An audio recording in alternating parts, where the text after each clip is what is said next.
नमस्कार, आप देख रहे हैं संपूर्ण भारत अभी तक और मैं हूं सुरेश चौरासिया। आज हम मौजूद हैं मंडी काणावाली में। कैबिनेट मंत्री डॉक्टर कमल गुप्ता ने काणावाली में कार्यकर्ताओं के साथ की अहम बैठक। इस मौके पर जिला अध्यक्षा निताशा सिहाग व मंडी बोर्ड के चेयरमैन आदित्य देवीलाल चौटाला व पूरी लीडरशिप टीम ने मुख्य रूप से शिरकत की। इस मौके पर कार्यकर्ताओं को दिए गए जरूरी दिशा निर्देश।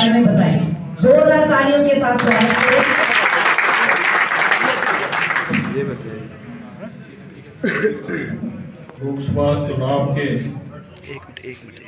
उपलक्ष्य में लोकसभा प्रभारी के तौर पे हमारे बीच में आए हरियाणा सरकार में कैबिनेट मंत्री डॉक्टर कमल गुप्ता जी बीच और विधानसभा में आने पर मैं सभी कार्यकर्ताओं की तरफ से माननीय मंत्री जी का स्वागत करता हूँ। हमारा सिहाग जी, हमारे लोकसभा के सह संयोजक मुकेश मेहता जी, हमारे इस मंडल के प्रभारी मुकेश मेहता जी, बहुत ही हमारी वरिष्ठ हमारी बड़ी बहन, पूर्व में हरियाणा सरकार में चेयरमैन रही। के पहले राष्ट्रीय अध्यक्ष जवाहरलाल नेहरू थे, उसके बाद इंदिरा गांधी हो गई, उसके बाद राजीव गांधी हो गया, उसके बाद सोनिया गांधी हो गई, उसके बाद राहुल गांधी हो गया। और फिर राहुल गांधी ने छोड़ दिया तो 3-4 साल तक उनका कोई राष्ट्रीय अध्यक्ष नहीं बने, जो मारकूट के बना यहाँ प्रभारी भी बैठे हैं, यहाँ लोकसभा के संयोजक भी बैठे हैं, प्रभारी भी बैठे हैं और पूरी कोर कमेटी और प्रबंधन समिति की कमेटी भी बैठी है। अब आप ये प्रमाणित करेंगे कि नहीं करेंगे कि हमारी पार्टी कैडर बेस्ड पार्टी है। कोई कैंडिडेट नहीं चुना अभी, बिना ही दुल्ले के बारात इतनी सजी बैठी है कि भाई कोई आ जाओ, हम तो तैयार है ना। चुनाव आएगा, कोई कैंडिडेट आ जाए, कोई भी XYZ, हमने तो कमल के फूल को देखना है, हमने कमल के फूल को जिताना है।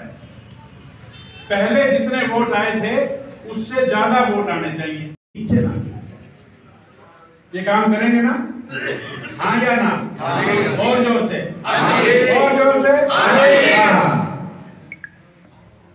अब हम लोगों के पास जाएंगे तो उनको क्या कहेंगे कि क्यों वोट दो? बहुत मुद्दे हैं। मैं अगर अब बोलना शुरू करूं और 3 घंटे तक बोलूं तो भी मुद्दे खत्म नहीं। बहुत मुद्दे हैं और कुछ मुद्दे तो ऐसे हैं जिनकी काट नहीं है, कुछ मुद्दे ऐसे हैं जिनकी काट छोटी मोटी बन सकती है, यानी कि डिबेटेबल इशू, नॉन डिबेटेबल। अब नॉन डिबेटेबल में मैं सबसे बड़ा नाम लेता हूं भगवान राम। 1528 में बाबर आया, आपने तो याद ही करवाना है, सब लोगों को याद है 22 जनवरी को किस प्रकार से भगवान रामलला का घर में आना हुआ और हम सब ने अपने खाते दिए। बाबर आया और उसने अनेक मंदिरों को तोड़ा और हमने उसके अत्याचार को बर्दाश्त किया। हमारी यूनियन नहीं थी, हम कमजोर, कोई बात नहीं, कमजोर आदमी से पिट गए। फिर मन में तो ये रखे ना भी ठाटे होंगे जब टूटेंगे, क्यों? लेकिन दुख की बात तो ये थी कि जब 1947 में आजाद हो गए तब भी हमारे अंदर ठाटापना नहीं आया। उस समय के जो हुक्मरान थे उन्होंने इसके बारे में विचार नहीं किया कि हमारा भगवान राम, उसको एक आदमी नहीं सुना चाहिए। एक मैं कल कर लूंगा, 3 वर्षों कर लूंगा। तो 9 की 9 विधानसभाओं के ऑफिस, कार्यकर्ताओं से मिलना जुलना, चुनाव अभी डिक्लेयर हुआ नहीं। हमारी तैयारी, अब कालावाली की तैयारी कितनी है अब ये मुझे आपको बताने की जरूरत तो नहीं है ना जी। कालावाली में ये बैठक की है, चुनावी दौर चल रहा है, किस प्रकार का रिस्पॉन्स कार्यकर्ताओं की ओर से? मैं समझता हूँ कि हाथ कंगन को आरसी क्या, आप जितने कार्यकर्ता बैठे हैं इनका एक व्यू लेंगे तो आपको समझ में आ जाएगी कि बिना दूल्हे के, बिना चुनाव डिक्लेयर किए हुए और हमारी जो कैडर बेस पार्टी है वो कितनी मजबूत है, उसकी जड़ें पन्ना प्रमुख तक गई हुई हैं। हमारे तो मंडल अध्यक्ष, बूथ अध्यक्ष, शक्ति केंद्र प्रमुख, जिला अध्यक्ष हर 3 साल में हम बदलते हैं। हमारी और पार्टियों की तरह ये नहीं है कि एक ही आदमी और उसका बेटा और फिर उसका बेटा राष्ट्रीय अध्यक्ष बनता रहे। कैडर बेस पार्टी है। हमने 10 के 10 चुनाव कार्यालय लोकसभा के खोल दिए हैं। हमने 90 के 90 विधानसभाओं में कार्यालय खोल दिए हैं। हमने 90 विधानसभाओं के प्रभारी संयोजक, सह संयोजक चुनाव के लिए बना दिए हैं। हमने 10 की 10 लोकसभा के प्रभारी और संयोजक, सह संयोजक बनवा दिए हैं। और भी और तो और हमने सभी लोकसभाओं की, सभी विधानसभाओं की कोर कमेटी बना दी।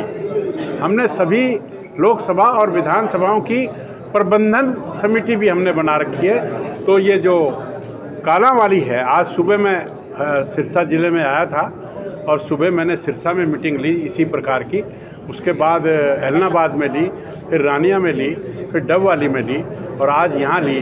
कल मैं नरवाड़ा में लूँगा और परसों सिरसा फतेहाबाद की तीनों विधानसभाएं, फतेहाबाद, रतिया और टोहाना, वहाँ के कार्यकर्ताओं की मीटिंग लूँगा और सभी कार्यालयों पर जाऊँगा और सभी जगह आप ये देख सकते हैं कि कार्यकर्ता उत्साह में कितना लबालब है।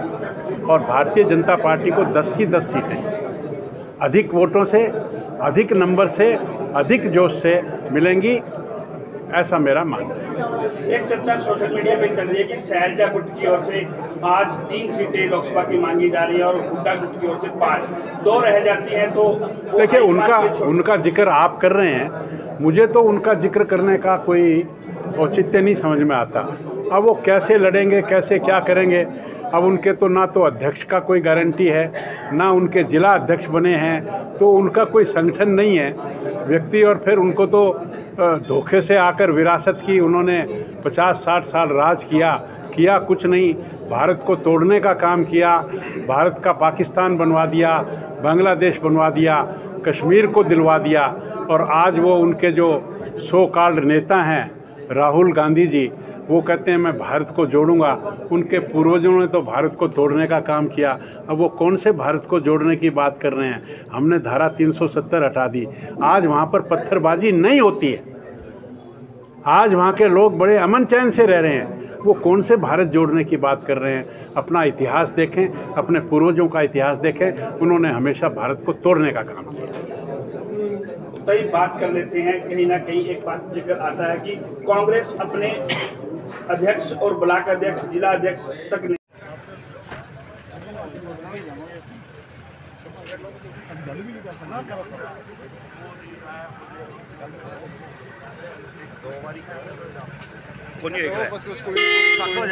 बस कोई नहीं और बना लगे तो बना